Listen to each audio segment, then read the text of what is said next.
Paper leak के मामले में केंद्रीय मंत्री ने इस्तीफे को लेकर पूर्व विधायक दिलीप जी बंसोड़ के केंद्र सरकार के तीखा हमला बोला। उन्होंने कहा कि केवल एक मंत्री के इस्तीफे से समस्या का समाधान नहीं होगा, बल्कि पूरे मामले की जवाबदेही तय होनी चाहिए।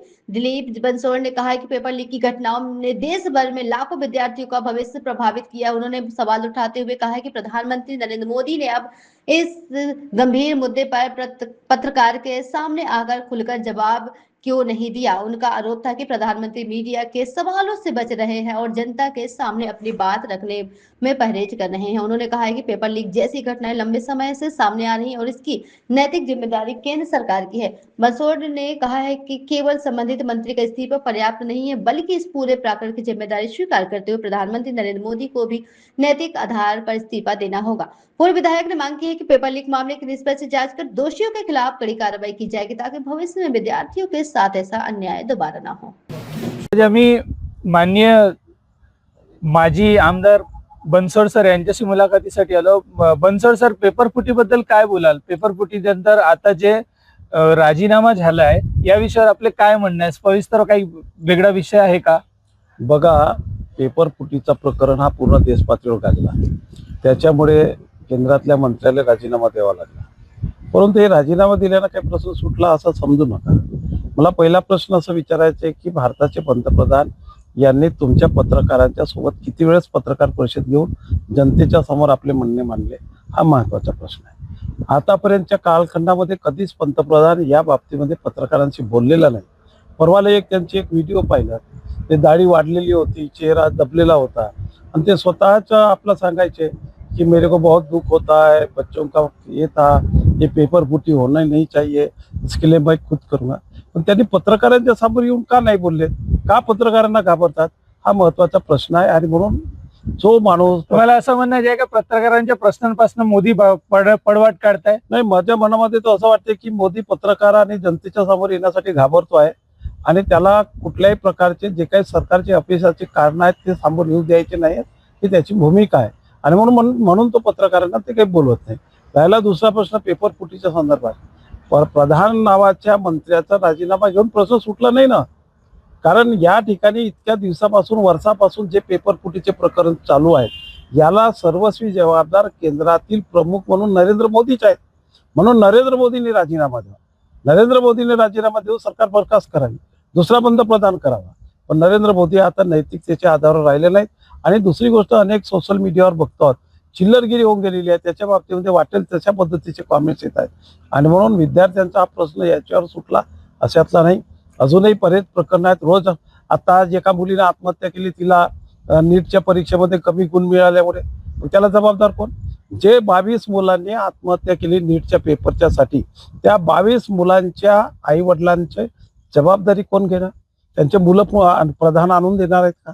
म्हणून राजीनामा हा सोल्युशन नाही। एकच आहे, सरकार बरखास्त करावी आणि सरकार बरखास्त करून पंतप्रधानांनी राजीनामा द्यावा, हेच महत्वाची बाब आहे। जंतर मंतरवर मुलांना मारझोड केला, जंतर मंतर मध्ये जे मारपीट झाली, ज्या पोरांवर लाठीचार्ज झाला, डोके फोडण्यात आले, कित्येक पोरं हॉस्पिटलाइज झाले, काही त्या ठिकाणी मरणही पावले आहेत, याबद्दल काय बोलाल?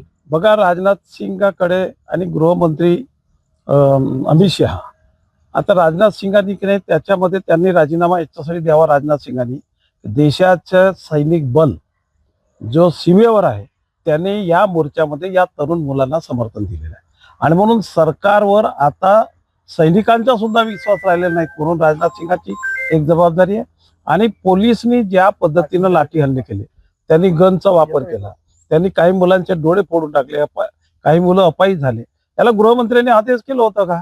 गृहमंत्री संसदेमध्ये मुलींकडे दंडा दाखवून काहीतरी आणि दुसरी महत्वाची बाब की जे युनिफॉर्मच्या बाहेर होते, त्यांच्या जो दंडे होते ते कोण?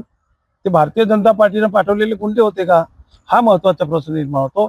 आणि म्हणून देशामध्ये अराजकता निर्माण झालेली आहे, देश शांत राहिलेला नाही, देशामध्ये हे सरकार चालवण्याच्या लायकीचे राहिले नाही।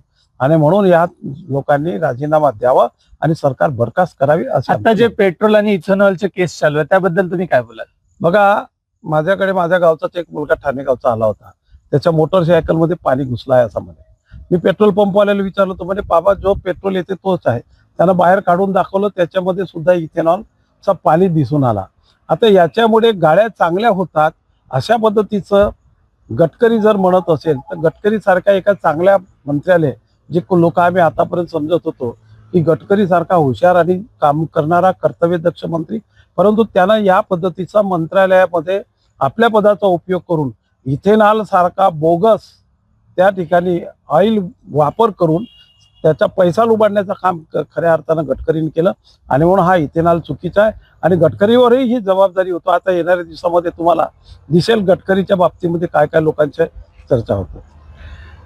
1-2 दिवसापूर्वी आप पार्टीकडून एक स्टेटमेंट आलं होतं की पेट्रोलची किंमत इथेनॉलच्या तुलनेत कमी आहे, तरी सुद्धा पेट्रोलमध्ये इथेनॉल मिक्स करून भारताला लुटलं जातं. याबद्दल आपले काय वक्तव्य असते? बघा, प्रधानमंत्री नरेंद्र मोदी यांनी देशाला लुटलेलंच आहे.